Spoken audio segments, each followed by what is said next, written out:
Sé que muchos de vosotros y vosotras estáis pensando cómo mejorar vuestras situaciones de aprendizaje, cómo mejorar vuestra programación. Habéis opositado en otras ocasiones si queréis darle una vueltecita para desmarcaros. Y este vídeo justamente va para vosotros. Y es que me voy a centrar en 10 consejos para que el día de mañana, cuando estéis frente al tribunal, sepáis innovar con sentido, tanto a nivel de evidencia como a nivel de rigor curricular, etcétera, etcétera. Antes de empezar con el vídeo, sí te quiero decir una cosa, ya que es una pregunta recurrente de estos días, en qué se diferencian mis dos formaciones de exposición oral y la completa. Pues bien, la formación de exposición oral, que te la voy a dejar en un vídeo para que la veas por dentro en el comentario fijado, es si ya tienes la programación, ya tienes la situación de aprendizaje hecha, para que te centres únicamente en exposición, en defenderla. De hecho, tienes mi defensa, tienes un guión editable, tienes diferentes propuestas para utilizar la pizarra, tienes opositores que ya han hecho su exposición y han sacado plaza y la han compartido con nosotros. En definitiva, es una formación tremendamente completa, pero ya os digo, es solo enfocada a exposición oral. Y por otro lado, tenemos la que es un poquito más cara, que es de programación y exposición. Es decir, tenéis todo este curso de exposición dentro y también tenéis todo lo que versa sobre programación, tenéis dos ejemplos de creación de situación de aprendizaje con propuestas en específico cómo lo hago, tenéis la tabla resumen, tenéis diferentes clases de metodologías activas de aprendizaje basado en proyectos, aprendizaje cooperativo, aprendizaje servicio, aprendizaje basado en el juego, gamificación, evaluación formativa, calificación, todo esto, gestión emocional. Tenéis ejemplos de productos competenciales, tenéis propuestas de cómo diferenciaros. Por lo que digo, esta es la formación más completa, donde tenéis la parte de programación y todo lo que he dicho de exposición dentro. Así que lo tenéis todo en el comentario fijado. Creo que es una formación que te va a ayudar mucho. Tienes acceso a 500 días desde que entras. Entonces, en torno a agosto de 2024 vas a tener acceso. Y dicho esto, vamos a empezar. Bien, la primera cuestión o el primer consejo para diferenciaros en la situación de aprendizaje o para conectar con el tribunal es que tengas actividades, tengas momentos donde se observe cómo fomentas la autonomía en tu alumnado. Diego, es que yo estoy en infantil, Diego, es que yo estoy en formación profesional, pues dale una vueltecita.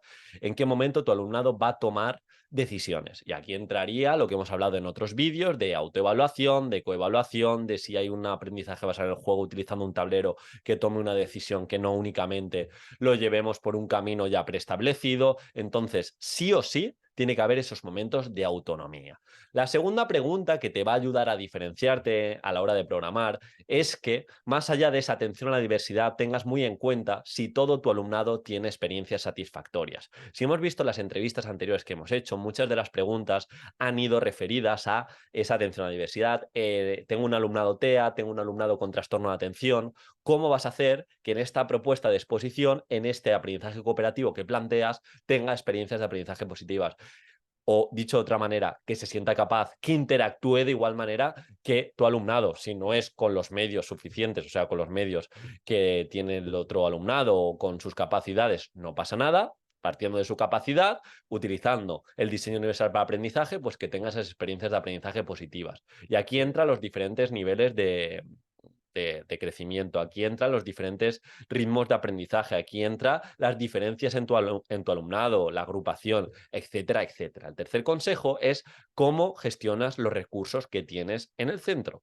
No va a ser lo mismo que programes en un centro que quizá tenga un entorno socioeconómico muy bajo, que sea un centro de máxima complejidad, que sea un CAES, que sea un centro que tiene muchos problemas de convivencia. Van a ser las propuestas, las unidades, las metodologías más enfocadas en mejorar esas contingencias, en mejorar esa cooperación, en ayudar a que tu alumnado pues tenga esa convivencia en el centro y se sienta pues parte de un grupo que si te toca programar y así lo emplazas en un centro rural o te toca en un centro donde el nivel socioeconómico es medio alto. Entonces eso lo hemos de tener muy en cuenta. Y se tiene que ver en la contextualización que hagas, pues tienes que hacer ese tipo de nexos. La cuarta idea para que de verdad te diferencies es el pensamiento crítico. ¿Cómo promueves el pensamiento crítico en tus situaciones de aprendizaje y en tu programación? No es que les hago pensar, es que les hago hacer preguntas, es que les hago hacer cuestiones, no, se tiene que ver a lo largo de tus situaciones de aprendizaje. ¿En qué momento tu alumnado alumnado pues le enseñas cómo funciona la poca atención que tenemos y que incluso busquen esas fake news, o en qué momento haces que tu alumnado le dejas tiempo después de una pregunta para que reflexione y para que no caiga en los sesgos, incluso le enseñas esos sesgos. Ya os compartí yo hace tiempo que en una de las metodologías que utilicé en el aprendizaje basado en proyectos, cuando estuve de tutor de sexto de primaria, lo que hicimos es estudiar un embudo de ventas, lo que hicimos es estudiar una estafa piramidal y desde esa propuesta pues intentamos fomentar el pensamiento crítico y más en nuestro alumnado que no tiene desarrolladas funciones tales como el control inhibitorio. Entonces es muy importante que en este sentido les guiemos. Por otro lado, y esto de hecho nos ampara el currículum, ¿de qué forma trabajamos a lo largo de nuestra programación las emociones? ¿De qué forma trabajamos la educación a través de las pantallas? La educación digital, de nuevo, nuestro alumnado hasta los 20-21 no tiene desarrolladas esas funciones ejecutivas. Por ende, ese autocontrol va a ser difícil que de manera innata lo tenga. Así que si vamos a utilizar medios, y podemos utilizar el móvil, podemos utilizar la tablet, podemos utilizar el hardware que utilicemos, pues vamos a educar. Si vamos a utilizar la clase invertida, de nuevo, vamos también a educar a través de las pantallas. Y de igual manera, si aparece una emoción, si aparece esa frustración, si aparece incluso alegría, los primeros cursos, vamos a trabajarla. Y aquí tenemos de referencia, entre otros, el programa Ruler. Algo también diferenciador y que se va a ver cada vez más, y esto es una tendencia, he hablado con muchos miembros del tribunal en este año, la evaluación. Utilizamos la evaluación para que nuestro alumnado aprenda. No es lo mismo aprobar y aprender. ¿De qué manera hacemos exámenes competenciales? ¿De qué manera utilizamos esos pensamientos de orden superior que podemos extraer de la taxonomía de Bloom para que no sean pruebas que únicamente se queden a nivel de definición o de clasificación? ¿De qué manera hacemos o llevamos a cabo propuestas metacognitivas? ¿De qué manera reflexionamos sobre patrones que funcionan y buenas estrategias de aprendizaje que tienen mucha evidencia, como la evocación, como la práctica entrelazada, como la práctica espaciada? Todo esto lo hemos de tener en cuenta y no es lo mismo evaluar y únicamente presentar al tribunal que evaluar es calificar, que llevar a cabo esta evaluación formativa y formadora. Por otro lado, aquí se ha visto mucho gap, se ha visto mucho vacío, se ha visto mucho opositor que no ha dado el do de pecho a la hora de explicar una metodología activa. Necesitas saber explicar la innovación que lleves, necesitas saber explicar las metodologías activas. Tú vas a llevar y te vas a centrar en que tu programación tenga aprendizaje cooperativo y aprendizaje basado en proyectos, tienes que ser unas de esas dos metodologías para hacerle ver al tribunal que eres un profesional de la enseñanza, para hacerle ver que no es lo mismo llevar a cabo un proyecto y ya está, que pasar por los 7 pasos del aprendizaje basado en proyectos, de crear esa expectación, de tener muy en cuenta los conocimientos previos de tu alumnado para que pueda interactuar y pueda aprender mejor. Esto es clave. Y como digo, tenemos una clase que hice de 1 horita y media sobre aprendizaje basado en proyectos, también cómo evaluarlo. Lo tenéis en el curso completo que os he dicho al principio, todo en el comentario fijado que tenéis aquí en YouTube. Pero metodología activa que llevemos, hemos de saber defenderla. Me lo comentaba el otro día Adrián, miembro de tribunal, que se llevó un chasco de opositores que parecía que controlaban muy bien las metodologías activas y en el momento que le hacías dos preguntas, una sobre agrupaciones y otra sobre evaluación, veías que únicamente estaban haciendo pirotecnia educativa. Por lo tanto, vamos a oír de estos conceptos. Algo también tremendamente importante dentro de este aprendizaje competencial es si enseñas a aprender. Y esto está conectado con lo que os he comentado antes. ¿Se comparten patrones de aprendizaje que funcionan? ¿Se comparten paradas donde se reflexione y se le intente dar una transferencia a lo aprendido? No, es que se ha aprendido a gestionar la frustración. Vamos a pararnos, vamos a ver en nuestro grupo clase en qué momentos de nuestro día a día se da esa frustración o hemos visto a nuestros familiares con frustración y de qué manera podemos trabajar.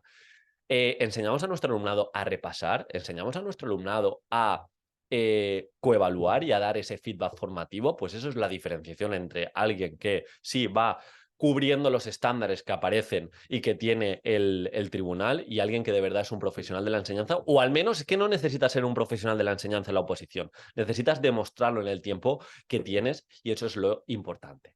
Saber por qué innovas, y esto está muy conectado con que controles la metodología activa. No es que yo innovo, utilizo gamificación, utilizo aprendizaje basado en el pensamiento, utilizo también evaluación formadora, pero ¿para qué? Es lo más importante. Yo utilizo aprendizaje cooperativo para que mi alumnado aprenda mejor dicho contenido, para que desarrolle habilidades interpersonales, para que, siguiendo los metaanálisis de Johnson & Johnson, observamos que también a nivel de gestión emocional, a nivel de interacción oral, incluso a nivel de evaluación, mi alumnado pues se va a desarrollar mejor. Entonces, esa es la diferencia, el saber por qué hago las cosas.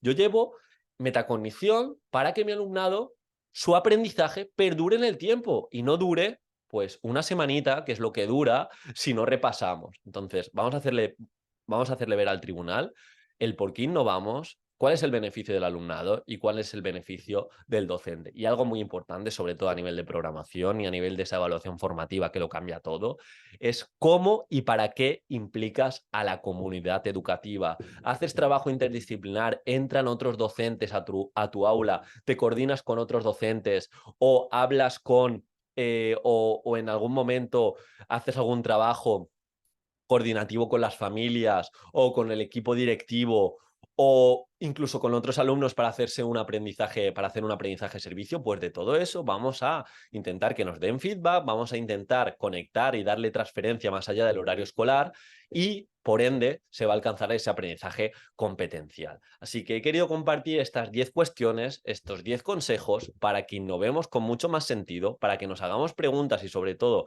estemos preparados para el debate y estemos preparados para sonar como profesionales de la enseñanza, y aquí está la diferenciación. Si queréis si queréis un plus extra, si queréis esos contenidos que os pueden ayudar, esas propuestas concretas para innovar con sentido, echarle un vistazo al curso completo, que creo que por el precio que tiene te va a aportar muchísimo, también a nivel de docencia, y como siempre nos vemos mañana. Un abrazo.